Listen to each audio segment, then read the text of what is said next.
Salut les amis, aujourd'hui je vais vous montrer comment configurer un équipement Cisco afin d'y accéder à distance en utilisant SSH. SSH c'est un protocole de communication un peu comme Telnet aussi, mais Telnet est déconseillé dans un environnement de production parce que Telnet est insécure. Ça veut dire que tout ce que vous transmettez à travers Telnet est plein texte, ça peut être vu par tout le monde, il n'y a pas d'encryption, il n'y a pas de sécurité. Dans votre lab, ça va, vous pouvez utiliser Telnet dans votre laboratoire personnel, mais lorsque vous êtes en production avec des équipements critiques, il est toujours conseillé d'utiliser SSH qui est un protocole qui utilise une paire publique-privée de clés d'encryption afin que votre trafic entre l'équipement et votre ordinateur soit très bien sécurisé. Cette vidéo est créée dans le cadre du cours de CCNA 200-301 que je donne sur kbtronics.com. Donc, si vous voulez apprendre les réseaux informatiques, vous voulez passer et réussir l'examen du CCNA 200-301 ou le CCNA 200-301, le cours se trouve sur kbtronics.com.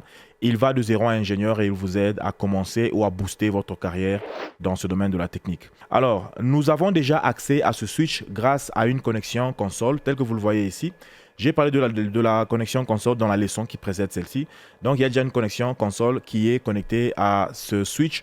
Et ce que nous allons faire maintenant est que nous allons utiliser une connexion IP afin d'y accéder. Avec SSH, tout ce que vous avez besoin de faire, c'est d'avoir une connexion IP. C'est ainsi que tout à l'heure, là, vous allez me voir vérifier la connexion entre le switch et mon ordinateur pour me rassurer que je peux au moins pinguer le switch. Alors là, je peux lancer la connexion SSH, mais bien sûr, c'est après avoir configuré le switch afin qu'il soit capable de recevoir cette connexion-là et d'allumer le tunnel SSH de communication entre lui et mon ordinateur. Alors, pour configurer Telnet, voilà les quelques commandes que nous allons utiliser aujourd'hui. Premièrement, nous allons mettre le mot de passe sur le mode Enable. Donc, avant d'aller dans le mode Enable, on doit configurer un mot de passe. Nous allons le faire parce que si vous n'avez pas de mot de passe, au niveau du console, vous pouvez aller dans le mode Enable. Mais si vous êtes à distance, vous ne pouvez pas accéder au mode Enable s'il n'y a pas de mot de passe qui est configuré.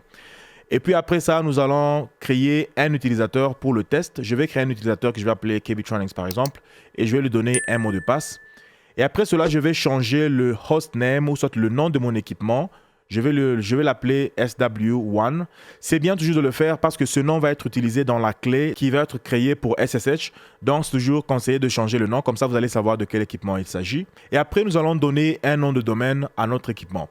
Ceci aussi est très important parce que le nom de domaine ainsi que le nom de l'équipement vont être utilisés comme l'identifiant de l'équipement dans les clés que nous allons créer dans l'étape suivante. Je vais lui donner un nom de domaine qui est kbtronics.local, qui est un domaine fictif juste pour le test. Et puis après, nous allons créer les clés publiques-privées en faisant cette commande crypto key generate RSA.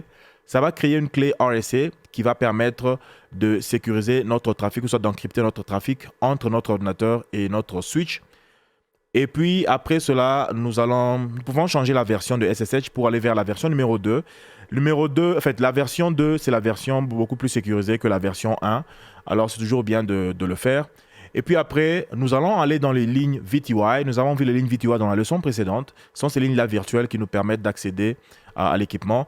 Donc, nous allons juste faire la commande login local pour dire au switch que pour login les gens, soit pour authentifier les gens, utilise les utilisateurs locaux, comme celui que nous allons créer ici.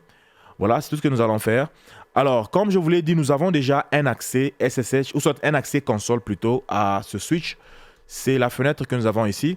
On nous demande si on veut faire les configurations initiales. Non, je vais dire non. Alors, la première étape pour moi, pour l'instant, c'est d'abord de me rassurer qu'il y a une connexion IP entre mon ordinateur et ce switch que j'ai avec moi. Donc, j'ai un câble ici qui est connecté à mon ordinateur. Je vais connecter ce câble à l'un des ports que j'ai devant moi. Et bien sûr, comme je l'ai dit, ça s'applique, je le fais avec le switch. Mais sinon, c'est pratiquement la même chose si vous avez un firewall ou soit un routeur. Et en plus, je dois signaler que, bien sûr, nous sommes là dans le cadre de Cisco, mais en tant qu'ingénieur, vous devez être prêt à dealer avec toutes sortes d'équipements ou soit toutes sortes de vendeurs.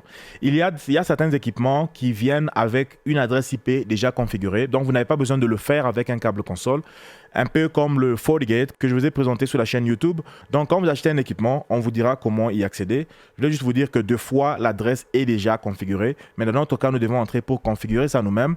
Et l'interface que nous allons utiliser, ce sera l'interface VLAN 1 parce que nous avons un seul VLAN ici. Si je fais Show VLAN, vous allez remarquer qu'on a un seul VLAN qui est le VLAN 1 qui contient tous les ports que nous avons sur l'équipement. Alors, ce que je vais faire est que je vais connecter ce câble sur n'importe lequel de ces ports. Et puis, j'ai juste besoin de donner une adresse IP à l'interface VLAN 1. Donc là, notre câble est connecté. Alors, ce que nous allons faire est que je vais aller sur le switch. Je suis dans le mode Enable déjà. Je vais aller dans le mode configuration et je vais aller sur l'interface VLAN 1. Je vais lui donner l'adresse IP de 192.168.1.99 avec un subnet mask ou soit masque de sous-réseau de /24. Et puis, je vais faire no chat, juste ce que je fais souvent lorsque je configure une adresse sur une interface comme ça. Alors, je peux voir, soit je peux tester. Voilà, si vous n'aimez pas que les messages puissent vous troubler comme ça. Là, par exemple, je voulais taper ping, j'ai fait pin et puis le G est venu ici. Je voulais déjà montrer une fois. Alors, vous devez aller dans le line. Comme là, je suis en mode console, je vais dans le line console 0 et je vais taper login synchronous. Ça va me rassurer que les messages là ne vont plus me distraire. Alors, je vais essayer de pinguer 192.168.1.100 qui est l'adresse IP de mon ordinateur. Je ne peux pas le pinguer et je pense que je sais pourquoi. D'abord, premièrement, si je rentre sur mon ordinateur, je peux ouvrir l'invite de commande. Voilà, sur l'invite de commande, je peux faire ipconfig. Je vais voir que oui, j'ai 192.168.1.100 qui est configuré, donc ça doit normalement marcher. Et puis je vais aller dans PowerShell pour vérifier les configurations de ce réseau là. Voilà, je vais agrandir un petit peu le PowerShell ici.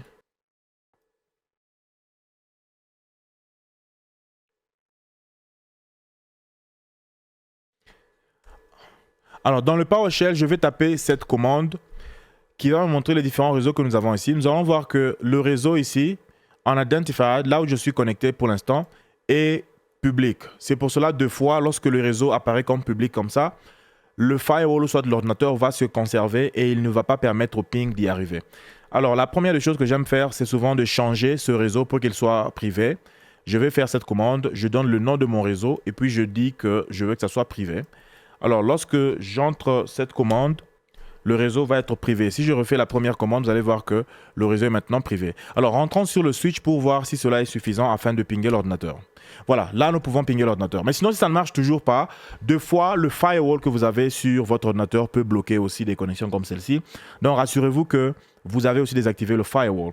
Alors, maintenant que nous pouvons pinguer le switch, donc on a au moins une connexion IP entre l'ordinateur et le switch.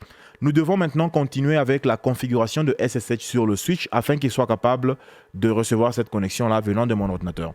Ce que nous allons faire est que, bien sûr, je vais commencer à aller dans le mode configuration. Et puis, nous allons créer le mot de passe pour le mode Enable. Nous allons faire Enable Password. Vous allez remarquer qu'il y a quelques options lorsque vous voulez insérer le password. Il y a plusieurs types de password que vous pouvez choisir. D'ailleurs, pour l'instant, il est d'ailleurs conseillé d'utiliser Enable Secret. Secret est beaucoup plus avancé que Password. Ça va protéger votre password. Ça va créer un password qui est au fait encrypté. Mais pour l'instant, comme c'est dans un lab, nous allons juste utiliser Enable Password. Donc là, nous allons créer un password pour accéder au mode Enable. Je vais l'appeler Cisco tout simplement. Et puis, après cela, nous allons créer un utilisateur. Je vais créer un utilisateur que je vais appeler KBTrainings. Donc, je vais écrire User KBTrainings. Et puis, je vais écrire Password Cisco. Donc, je crée un user qui va s'appeler KBTrainings avec un mot de passe Cisco. La prochaine étape, je dois changer le hostname ou soit le nom de l'équipement. Je vais faire hostname. Je vais l'appeler SW1. Et puis, je vais lui donner un nom de domaine. Je vais faire IP domain name. Et je vais appeler le domaine name kbtrainings.local. Et après cela, je vais créer maintenant la clé qui va être utilisée pour l'encryption. Donc, pour créer la clé, c'est un processus simple avec ces quelques commandes. Je vais faire crypto key generate RSA. Je vais faire Enter et on va me demander quelle est la longueur de la clé que je veux créer. Je peux créer une clé de 1024. Ça va prendre un peu de temps pour la créer. Si vous prenez une clé beaucoup plus longue, du genre de 2048 ou quoi, ça peut prendre un peu plus longtemps aussi. Donc voilà, la clé a été créée avec 1024 sans aucun problème. 1024, je l'ai fait parce que c'est dans un lab. J'ai voulu que ça prenne moins de temps. Si je viens par exemple 2048, ça peut prendre plus de temps, mais ça crée une clé beaucoup plus longue et beaucoup plus compliquée. Alors nous avons une confirmation qui nous montre que SSH a été activé, la version 1.99. La prochaine étape sera donc de changer cette version-là vers la version numéro 2. OK? Et puis après ça, je vais aller dans la ligne VTY pour dire à mon switch d'utiliser les utilisateurs locaux pour l'authentification. Donc, je vais aller dans Line VTY. J'aime toujours aller de 0 à 15 et je vais taper Login Local. Voilà, ça sera tout. Avec ces configurations, notre switch est capable maintenant de recevoir une connexion SSH. Je vais créer une nouvelle fenêtre à partir d'ici en appuyant sur New Session ou soit nouvelle session. Je suis déjà sur SSH. Mais avant de l'ouvrir, je vais voir si l'écriture va être grande. Donc, je vais agrandir ceci jusqu'à 24. Voilà. Et puis, je crois que c'est tout. Je vais juste aller au niveau de session et puis je vais lancer la session vers l'IP 192.168.1.99 qui est l'adresse IP du switch. Et je clique Open. Ça va me créer une nouvelle session. On me demande si je veux faire confiance à la clé qui nous a été envoyée, la clé RSA qui nous a été envoyée par le switch. J'accepte cette fois-ci. Et on me dit Login as. Je vais taper le username que j'ai créé qui est KBTrainings. Et puis, on me demande le password de l'utilisateur KBTrainings sur le switch 192.168.1.99. Le password va être Cisco. Et remarquez, quand vous tapez le password, ça ne va pas apparaître, ça va être caché pour des raisons de sécurité. Donc, SSH, c'est vraiment assez sécurisé. Et lorsque je mets le mot de passe, je suis déjà dans le switch avec une connexion SSH. Je peux faire Enable et on me demande un autre password pour aller dans le mode Enable. Je mets le password et je suis dans le mode Enable. Voilà, donc c'est tout. J'ai déjà une connexion SSH et là, je peux être à distance. À distance, ça veut dire que dans le même réseau, juste à côté, mais avec l'adresse IP, ou soit n'importe où à travers le monde. Je peux être n'importe où. Tant que j'ai une connexion IP à mon équipement, je vais y accéder avec SSH et faire des configurations. Alors, sur ce switch, je peux faire Show Users. Ça va montrer tous les utilisateurs qui sont connectés à cet équipement. Et regardez bien, il y a le Console 0 qui est la session console que nous avons juste à côté ici. Et puis, il y a le VTY 0 qui est la connexion dans laquelle je suis pour l'instant. Regardez, il y a une petite étoile à côté. Et là, c'est en train de vouloir nous trouver quelle est la location. Voilà, ça m'a donné l'IP de l'ordinateur sur lequel je suis connecté. Et si je vais dans la session console et que je fais Show User, vous allez remarquer qu'il y aura le même résultat, mais l'étoile va être à côté de console pour me dire c'est ça la connexion que j'utilise actuellement. Elle est présentement active. Voilà les amis, comment configurer un équipement Cisco afin de recevoir une connexion SSH ou soit de se connecter grâce à une connexion SSH. C'est aussi simple que ça. Pour les switches, pour les routeurs, les firewalls, ainsi de suite, c'est pratiquement la même procédure. Alors, merci beaucoup. N'oubliez pas de me suivre sur Facebook, Instagram et Twitter. Et si vous avez aimé la vidéo, je pense que vous allez aimer aussi la vidéo dans laquelle je vous montre comment j'installe le switch de Ubiquiti dans mon réseau à domicile. Et il y a aussi une playlist dans laquelle je vous montre tout ce travail-là dans la description. Alors, merci beaucoup. Portez-vous bien et à la prochaine. Bye.